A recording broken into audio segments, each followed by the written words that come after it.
if this is supposed to represent the best of America, what about this represented the best of America? You have someone, as you just played the video of Josh Hokit, who says something disgusting about a former first lady. And this is somebody who has a history of that. So is this guy supposed to represent me as an American? All right. You have, in general, like I think it's always great to celebrate, acknowledge veterans who are current, who are in the past, first responders. And I thought that part of it was good. And I agree with you all that the fighting itself, the actual sport of it, the fights were very good. But when you consider the context is what this is supposed to mean, everything about this felt gaudy. It felt narcissistic. It was like Temu WrestleMania to me. And I don't know if that's the correct representation for America, and especially this sport in particular. Because look out in the crowd. Did you see a lot of diversity in the crowd? Did you see this felt like a Trump rally. This didn't feel like a rally or a celebration for America, something to bring everybody in. I want to ask you about what happened at the White House this weekend. One of the fighters and performing there, I've never heard of the guy, specifically attacked Michelle Obama viciously, poisonously, by name, in a way that everyone there seemed to enjoy.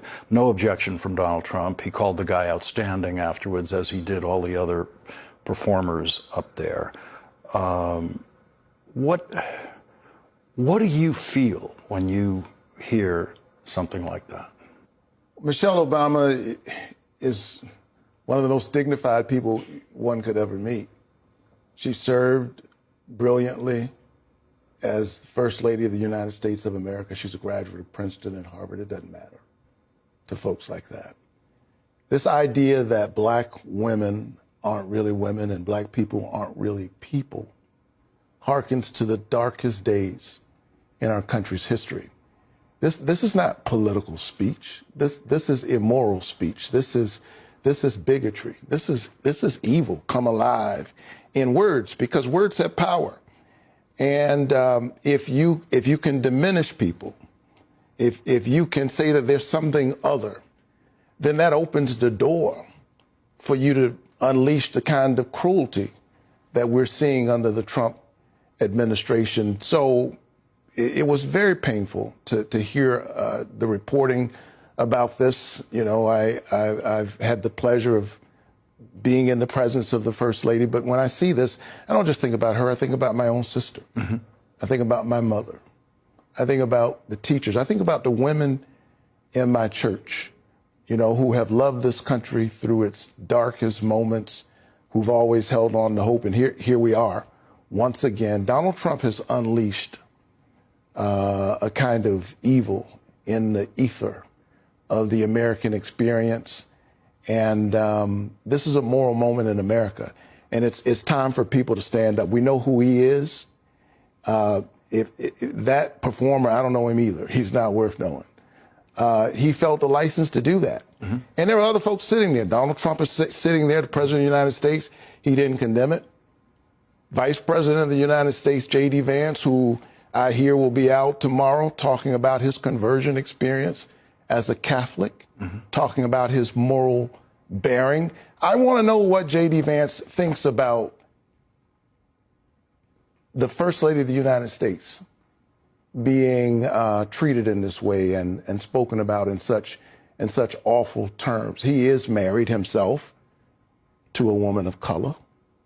How would he feel if someone said this to his wife or said this about his wife? What's up, family? Hit the like button, share the video, subscribe to the channel, and turn on your post notifications, because we need to talk about what just happened at the White House UFC event. And I'm telling you right now, the media is absolutely fuming. Josh Hokit won his fight at UFC Freedom 250, grabbed the mic on the White House lawn, looked into Joe Rogan's microphone, and told the world that Michelle Obama is a man, live on air in front of everybody. And what happened next is the part that the media doesn't want to talk about. Nobody apologized. Not Rogan, not Trump, not J.D. Vance, not the sponsors. Nobody ran the playbook. Nobody ran the playbook the left has been running for years. And that right there is why they're losing their minds. And we're going to break this down to look at all the angles, and then I'll give you my honest take. So let's get into it. And I'll set the scene for you because context matters. UFC Freedom 250 went down on the White House lawn. Around 85,000 tickets were made available for regular people to come out and watch. About 1,200 active service members were in attendance, and this wasn't some small event in a back room somewhere. This was a major, high-profile, nationally televised moment right there at the White House with the President of the United States present. Josh Hokit wins his fight. He comes up to the mic. Joe Rogan is standing right there holding it. And Barnett looks out and says, Michelle Obama is a man, just like that, out loud on live television. The crowd reacted. Joe Rogan said nothing, didn't push back, didn't redirect, just kept moving. And the broadcasters went right back to what they were doing like it didn't happen. Now, after the dust settled, Dana White did speak up, which brings me to this article right here, cited my sources on New York Times or the New York Post. It's the Nick York Post because the New York Knicks played today as the recording of this video, which is currently June 18th. So it says Josh Hokit declares himself courageous after calling Michelle Obama a man in viral UFC White House moment. Josh Hokit isn't backing down. In fact, he's doubling down. The UFC heavyweight who said, I quote, Michelle Obama is a man after his win Sunday night at the White House called himself courageous in a lengthy Instagram post about his eventful weekend. Strong and courageous, Hokit said on Instagram, despite massive backlash for his comments. Quote, the only two reasons I joined this sport, if you exercise those every single day and back them up with hard work, the money and success will follow. I'm not here to be liked. I'm not here to be a role model. I don't care. I'm here to succeed. I'll do whatever it takes to get where I want to go. And if you don't like it, come beat me in a fight, quote unquote. UFC President Dana White called the comments nasty and false while dismissing them as nonsense. A video has since emerged showing President Trump quickly removing a chain that Hokit put around his neck after his victory, following Hokit's crude remark about the former First Lady. The shocking comments following Hokit's win over Derek Lewis provided one of the only major blemishes on the event, as the Freedom 250 event went off without a hitch. Although multiple outlets reported Tuesday that the FBI thwarted a terrorist attack on the UFC White House card. 5 people were arrested by the FBI as a result, which we'll get into later this video. Former UFC main eventer Derek Brunson agreed that Hokit's comments were the black eye of the event. Hokit had ruined the UFC White House vibes with that goofy comment about Michelle Obama. Brunson said, super unnecessary, shaking my darn head.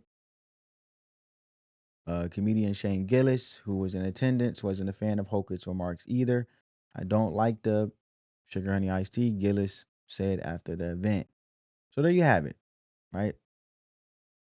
So Dana White did speak up. I want to be fair here because Dana did say something. He called the comments nasty and false and called it nonsense, as you heard, as we read the article. And he said he understands the Obamas are public figures, but that he's completely against saying things like that about people's families. And that's a real statement because Dana White is a friend of Donald Trump, runs the UFC, and he still called it out. So credit where credit is due on that. But Trump didn't condemn it. Rogan didn't address it. JD Vance said nothing about it. Corporate sponsors who had their name attached to this event went silent across the board, and the White House didn't clean it up either. The media saw all of that silence and expected the usual response. They expected the phone calls to start, the statements to get drafted, the apology tour to begin. They expected everyone connected to that event to fall in line, come out publicly and grovel, because that's the playbook that has worked for years. You say something controversial, the outrage machine starts spinning, and people in the middle scramble to distance themselves before the fire spreads. But that playbook, nobody ran it this time, and that is exactly where this whole story really starts. This has to be called out and covered. And lastly, Michelle Obama is a man. Am I right, America? Importantly, Joe Rogan, in an inexplicably bizarre short tie, says nothing. Nothing. Obviously not someone who can think on his feet. It's a despicable thing to say about the former First Lady of our country, and yet something that has been met with silence from Donald Trump, from Joe Rogan there, who was holding the microphone, literally holding it, could have pulled it away, could have said that's too far, could have said no, she's not. It's been met with silence from everyone who attended. It's been met in silence from all the high-ranking people who were there, from all the successful companies that lots of people support by buying their products. Those companies sponsored the event, and those companies' leaders have said nothing about the guy that won the fight, screaming Michelle Obama is a man. Someone did push back, and I'll admit I was somewhat surprised by who it was. UFC's CEO, friend of Donald Trump, Dana White, denounced that comment. He said, quote, "I understand that the Obamas are public figures, but I'm completely against saying nasty and false things about people's families. Everyone knows my position on free speech, but I hate that kind of nonsense," end quote. So, for once, good for that statement from that person. But it makes it all the more stunning that none of the companies have said anything. And that lack of condemning those comments, the lack of outrage from anyone else speaks volumes. Our friend Oliver Darcy at Status is covering this, and he writes this, quote, "The rules governing corporate America have changed in Trump's second term. Business leaders like Ellison and Zuckerberg have concluded that maintaining a cozy relationship with the White House is necessary to advance their broader business goals. Others have opted to keep their heads low, fearful of becoming targets of a vindictive president. It has all led to Trump and allies like Hokit being enabled to shred basic norms of decency and conduct themselves in reprehensible ways, all with the support of billion-dollar corporations. While Trump and Hokit are ultimately responsible for their appalling conduct, major titans of business putting their dollars behind such events and refusing to stand up for basic civility are complicit too." Oliver Darcy reached out to the companies we just mentioned, the sponsors, and as of late this afternoon, before we came on the air, none of them have condemned the comments. None of them have even responded. Corporate capitulation. Family, I think she's more upset because this is the restoration of accountability and the dying, or I should say removing, of cancel culture. You can disapprove of someone's actions, and you can disapprove of someone's actions specifically, but doesn't mean you condemn all the other individuals around them that had nothing to do with their actions. No one can babysit Josh Hokit's behavior. He's a grown man.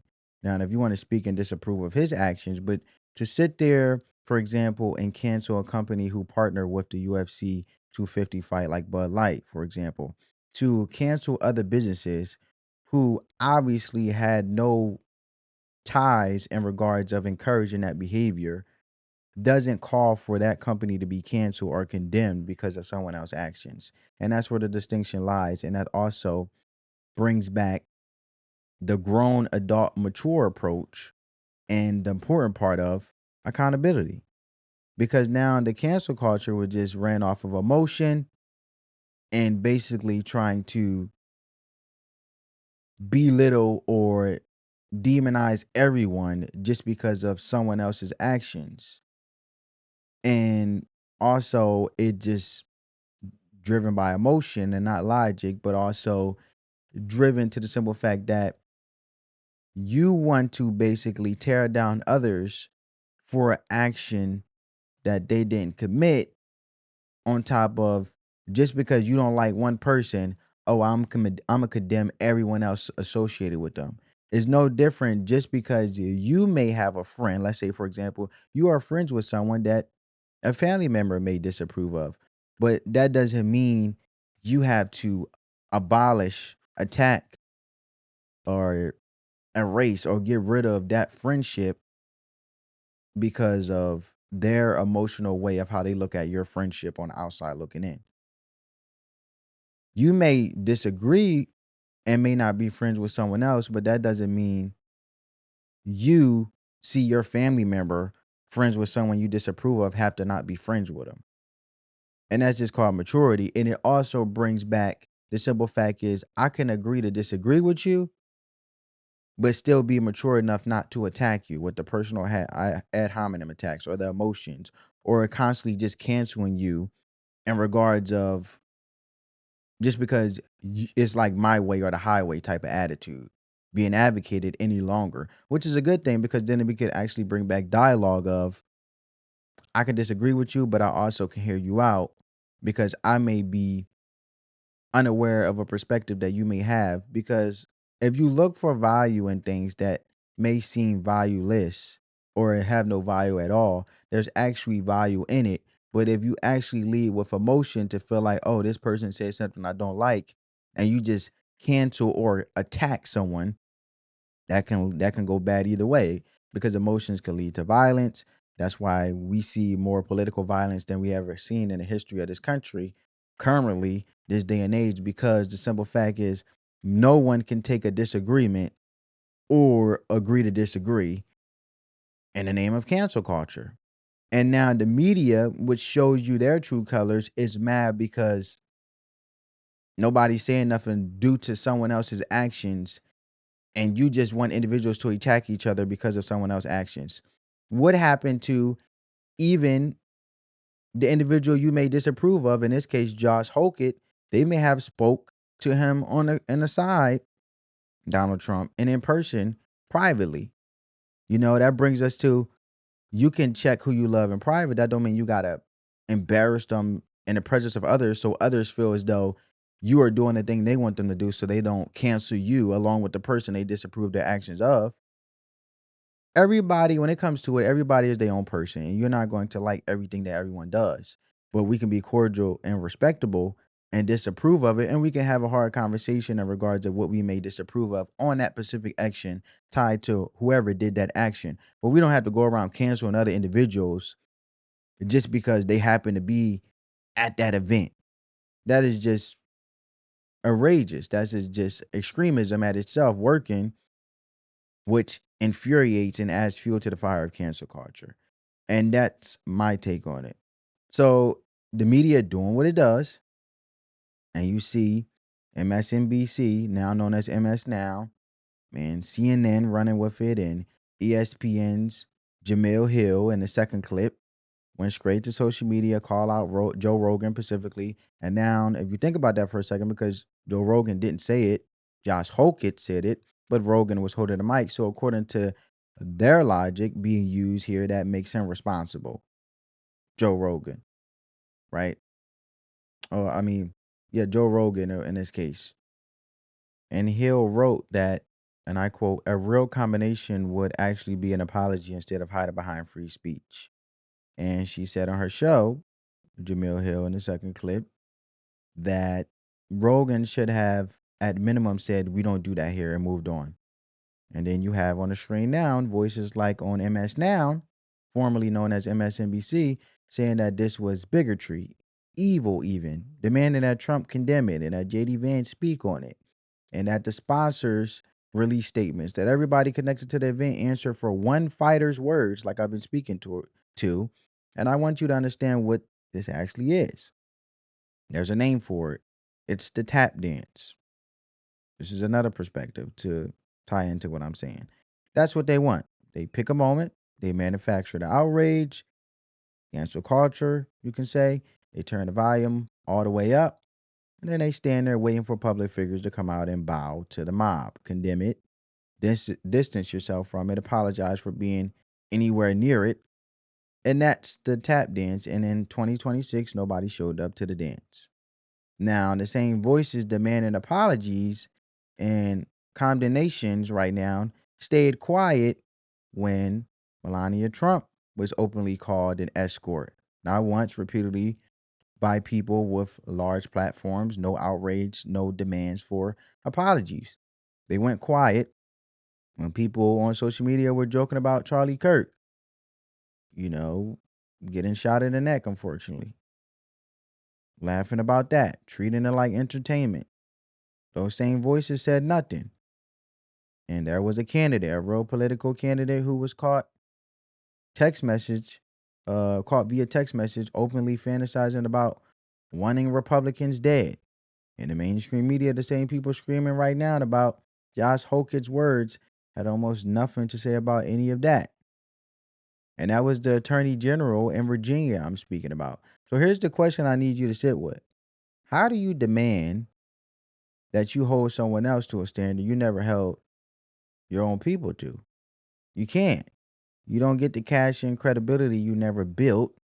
And the moment you stayed silent when it was your side doing it, you gave up the right to demand accountability from Republicans. That's not a political opinion. That's just how trust works in real life. You can't collect on a debt you never paid into. And that is exactly why nobody is doing the tap dance this time. So let me take you back about 5 years. You said the wrong thing back then, the wrong joke, the wrong opinion, even the wrong silence, and the machine spun up overnight. The machine spun up overnight. By morning, employer got the call, sponsors start pulling, your name was trending for all the wrong reasons.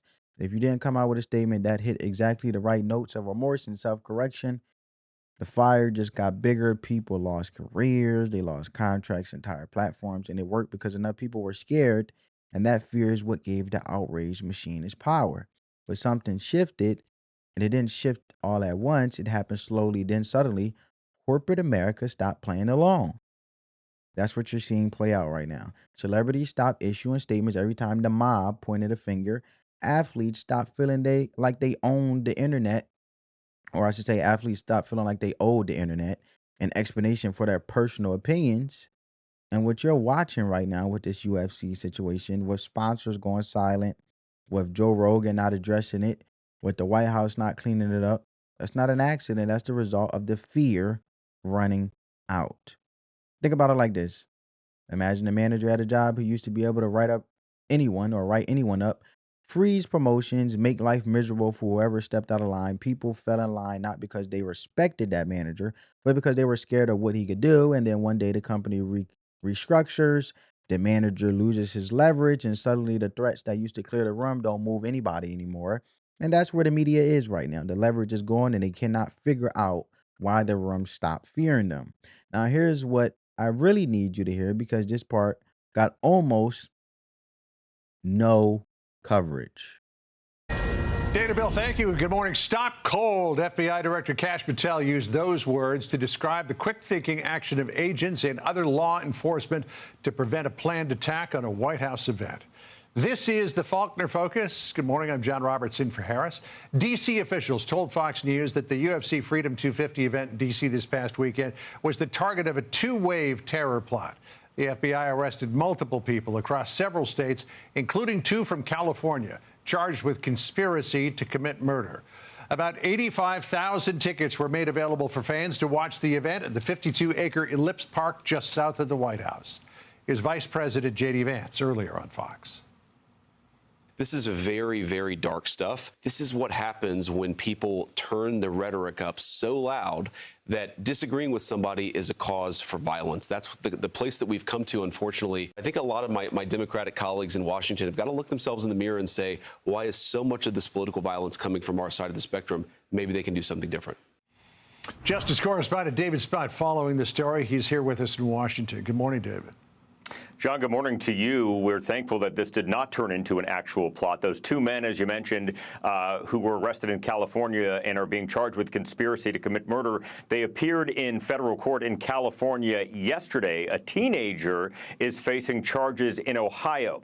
John, around 4,300 people were in attendance for UFC 250, including 1,200 service members. Investigators tell Fox the alleged plan was to use an explosive-laden drones to hit buildings near the event, which could force a mass evacuation and steer crowds towards a pre-staged sniper team. A, quote, second wave was allegedly planning to storm the White House. One suspect allegedly told investigators the goal was to target, quote, capitalist elites or billionaires or politicians who received donations from the American-Israeli Public Affairs Committee, known as AIPAC. Now, in Ohio, a 19-year-old named Tyson Proper, according to multiple sources, was taken into custody. Authorities say that he allegedly spent $3,000 of his graduation money to purchase ammunition, guns, and magazines for the alleged attack. In California, 2 men, Brian Roa and Michael Allen Thomas, were arrested and, as I mentioned, appeared in court yesterday. Authorities have 23 people on the list as part of a potential network of alleged plotters. And there is more.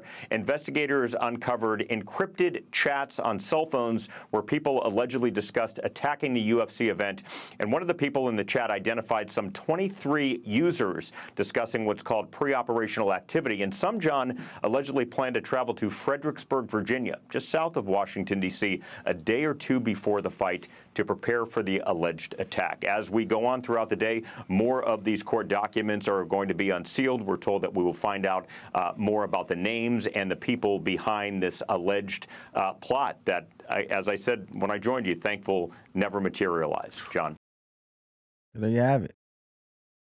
It got no coverage almost. While all of this noise was happening about Josh Hokit's words, the FBI was quietly releasing details about a two-wave terror plot that was stopped before it could happen, thank goodness, at that very same event, UFC 250. And according to investigators, the plan involved explosive Latin drones hitting buildings near the ellipse to force a massive evacuation, as you heard. Then steering those crowds directly toward a pre-staged sniper team. A second wave was allegedly planning to storm the White House itself. Authorities say 23 people were identified in encrypted chats discussing pre-operational activity. A 19-year-old in Ohio allegedly spent $3,000 of his graduation money on guns, ammunition, and magazines for the attack.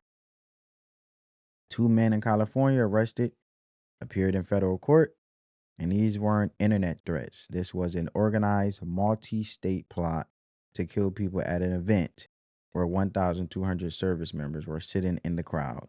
In the mainstream media, the same outlets demanding apologies from Josh Hokit, Joe Rogan, for holding a microphone, almost had nothing to say about it. So you want to condemn a fighter's words, but a plot to massacre tens of thousands of Americans barely gets a mention. That right there is why the credibility is gone. So let me zoom out for a second, because this is bigger than just Josh Hokit. It's bigger than Michelle Obama. It's bigger than the UFC and the White House lawn and Joe Rogan's microphone. And what you're watching right now is a cultural shift where people are done living in fear of the outrage machine. And that's not just true for celebrities and athletes and corporate sponsors. That's true for regular people too. Person in your neighborhood who used to bite their tongue at every family cookout because they didn't want to get labeled. The coworker who kept their opinions to themselves because one wrong word could spiral into something nobody wanted. Everyday people everyday people like us feel they've been trained for years to self-censor, to soften their words, to preemptively apologize for opinions nobody even asked us about yet. And what you're seeing at the top level with Rogan staying quiet and sponsors saying nothing is just a reflection of something that's been building at every level for a long time. And also, as we know, the story will be hot for a second. Life goes on. The next day, they'll find another storyline to, be outraged about. Now, I do want to be fair here, and I said this earlier, but it bears repeating in a different way. Dana White calling those comments nasty and false matters because it shows you don't have to bow down to the mob to still have a backbone. Dana didn't grovel. He did issue a 5-paragraph apology with a PR team behind it. He said what he thought, clean and simple, and moved on, and that's actually the motto right there. You can disagree with something, you can say that wasn't right, and then you keep going. The world doesn't have to stop. Nobody has to bleed publicly in a town square to satisfy people who wouldn't have been satisfied anyway. And that brings me to the life wisdom piece, because I can't let this moment go without going a little deeper with you. There is a real difference between courage and cruelty, and standing your ground is one thing. Going out of your way to tear somebody down is something else. Josh Hokit can call what he did courageous all he wants on Instagram, but let's be honest with ourselves. Saying something is going to ignite a crowd and then calling it bravery afterward is a stretch. It could be trolling in the name of, getting back at the mainstream liberal media. But real courage is standing for something true when it costs you something, and not to pitch in and troll back the mainstream media and what he may probably feel what the left does. What he did cost him nothing in that moment. So let's not confuse the two. He won. He worked hard. He won the match. But here's what's also true. You don't owe the mob any apology for someone else's words. Joe Rogan didn't say it. The sponsors didn't say it. Trump didn't say it. And the idea that every person in proximity to a controversial statement has to personally atone for his for it is actually the kind of logic that made the outrage machine so suffocating for so long. So Proverbs chapter 11, verse 3 says the integrity of the upright guides them, and your credibility is your currency, basically. And once you burn it by going silent, when your own side does wrong, you can't come back later and demand accountability from somebody else. You already spent what you had. The media spent theirs, and now they're standing at the register with an empty account, wondering why nobody's accepting their card. The real power move has never been the loudest voice in the room. It's the one who stays consistent with the same standards they apply across the board evenly, and the one who calls it wrong on both sides, the one who doesn't bend when the pressure hits, but also doesn't mistake cruelty for strength. And that's the person people actually trust over time. And trust, once it's built the right way, doesn't crumble just because somebody turns the outrage volume up. The media is fuming because the game changed and they didn't get the memo. Simple as that. Drop a comment below and tell me where you stand on this whole situation. I want to hear from you. Hit the like button, share this video, subscribe to the channel, and turn on your post notifications so you never miss a breakdown. Spread that peace, love, and positivity. Let the love supersede the hate, family. On that note, peace.